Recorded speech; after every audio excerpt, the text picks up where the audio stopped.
This is by far one of the most apocalyptic places that I've ever been. Looking at it today, you might not know that this was once a dense, multicultural neighborhood home to one of the largest iron producers in the region. The Michigan Malleable Iron Company was incorporated in August 1881 at Woodbridge and 20th Street in Detroit. From the beginning, fires plagued the company, as was common in the industry in that era. The operation expanded to Jefferson Avenue near the modern-day Ambassador Bridge in the 1880s. In July 1898, the Michigan Malleable Iron Company was reorganized with increased capital stock and the construction of a new, larger plant in Delray, a village just outside Detroit's city limits. Then Senator James McMillan was to be one of the largest stockholders, and his son, W.C. McMillan, would have a large holding and serve as president. The new plant, which would cover 5.5 acres and include 5 foundries, would be the company's first to run on electricity. In addition to enabling the company to manufacture more castings for agricultural use and railroad specialties, it also helped them to escape the Detroit tax structure, leaving more money in the investors' pockets. On November 21, 1898, Michigan Malleable Iron Company's plant at 4 Gould Avenue in Delray opened. Around the turn of the century, there was talk of the village of Delray and a large portion of Springwells Township being annexed into Detroit as the Motor City continued to expand. The Detroit Free Press reported that Delray had a population of more than 5,000, the village's property valuation was roughly $3,500,000, and nearly 3,000 men worked in Delray's factories. Most of the companies in Delray moved to the village to escape being taxed by the city of Detroit while still having access to its workforce.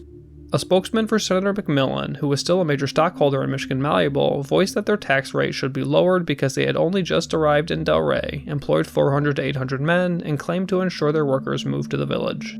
McMillan was a popular figure around town, as he had reportedly arranged land next to Michigan Malleable in the late 1800s to be used for a school, which would bear his name until it burned down in 2008. Still, Michigan Malleable and the other manufacturing facilities lost the fight, and Delray became a part of Detroit in 1906. This brought city services to Delray and a higher tax rate too. In the 1900s and 1910s, Michigan Malleable had a baseball team that played against other companies in the region. They even crossed over to Windsor and Walkerville to play Canadian teams. Despite some company camaraderie, things weren't always sunshine and rainbows, and there were worker strikes here on multiple occasions. This includes a sit-down strike in 1937 that led to the first meeting between the company and the UAW, and an agreement that saw a minimum wage of 60 cents for women and 70 cents for men enacted. In 2025, that equates to $13.70 and $16 per hour. There were more strikes in the 1940s, and the plant was constantly hiring, indicating a high turnover rate. There were fires that caught the attention of the local newspapers in 1911 and 1951, with the latter causing $75,000 in damages, over $900,000 in 2025, when an iron core went up and out of a chimney and landed on the factory's roof. A year later, another fire would tear through the complex. 50 gallons of oil spilled in the foundry, which eventually caught fire, destroying the roof and a wooden partition in the foundry, according to the Detroit Free Press. The Michigan Malleable Iron Company shut its doors in Delray by 1960. On Tuesday, August 2, 1960, the Kinsley Coploy Company held a public auction to sell machinery from the vacant facility.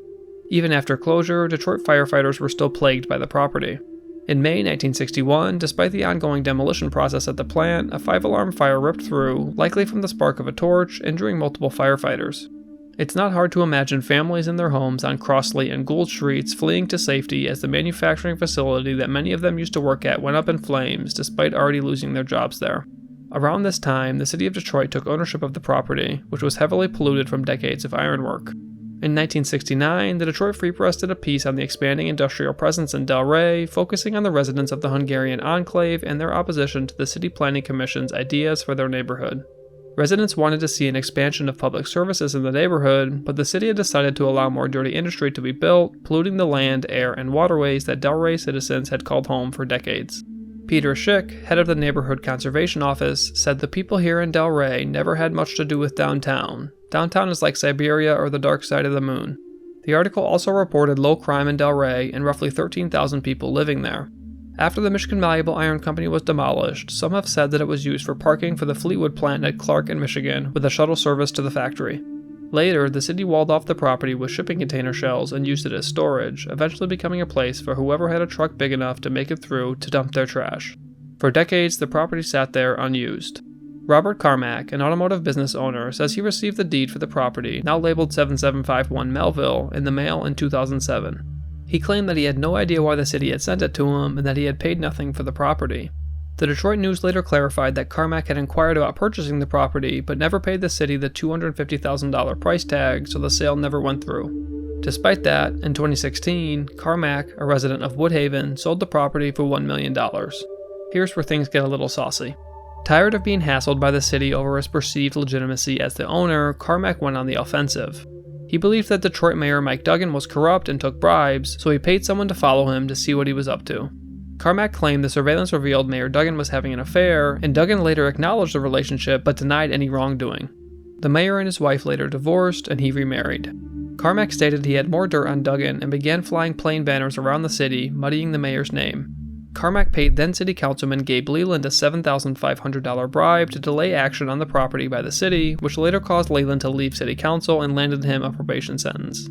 Carmack's case with the city remained in court for 4 years until a judge dismissed it in October 2022. However, new charges were settled in September 2023, with Carmack ordered to pay the $1 million he received for the property back to Moby Dick Ventures, an Illinois-based company.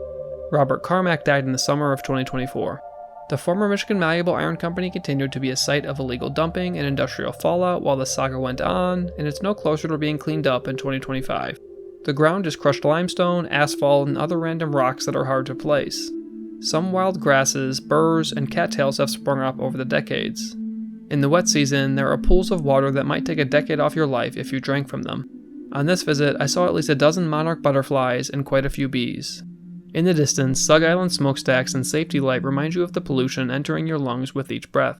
The new bridge to Canada rises from the foliage, an odd reminder of the investment occurring in, but not for, the neighborhood. Typically, a few dumped cars and boats reside on the property. The cars are most likely stolen from elsewhere and filleted like fish for their valuables, and it's cheaper to dump a boat than to dispose of it properly. To the city's credit, they have removed a few of the cars here, but a new one will pop up every few months. On a visit a few years ago, I noticed water slowly trickling onto the property from a nearby water main break, having been diverted by city employees. Water was spilling out of a pipe through a piece of fabric to stop erosion, cascading slowly through a few pools and into the abyss of cattails. I can't imagine the ground here was abated of the toxins left behind during the Michigan Malleable Iron Company days, so the water is getting contaminated and going back into the water supply. This happens every time it rains, too. This is just one example of pollution's lasting effect on places like this. There's still a rail line parallel to the plot, making the property even more amenable to becoming an industrial complex in the future. Norfolk Southern owns the line, which turns into the Delray Connecting Railroad Company when it passes Jefferson and splits into two lines, one towards the new bridge and the other onto Zug Island. Delray's population has been decimated by a lack of city investment and the new bridge to Canada, despite the city offering residents the option to swap their homes in the neighborhood for one outside of Delray, or grants for home improvement. Still, dozens of families call Delray and Carvin Works home. The pollution that emanates from here affects all of southwest Detroit and the entire region. Usually, I have something positive to say about historic buildings and sites in Detroit, no matter how bad they've gotten. I've photographed this location dozens of times over the years and always feel melancholy in the pit of my stomach afterward. In Detroit, it's tax base over taxpayer, and it always has been. Delray is a better indication of that than anywhere else I've ever been. Seriously, this one just feels wrong.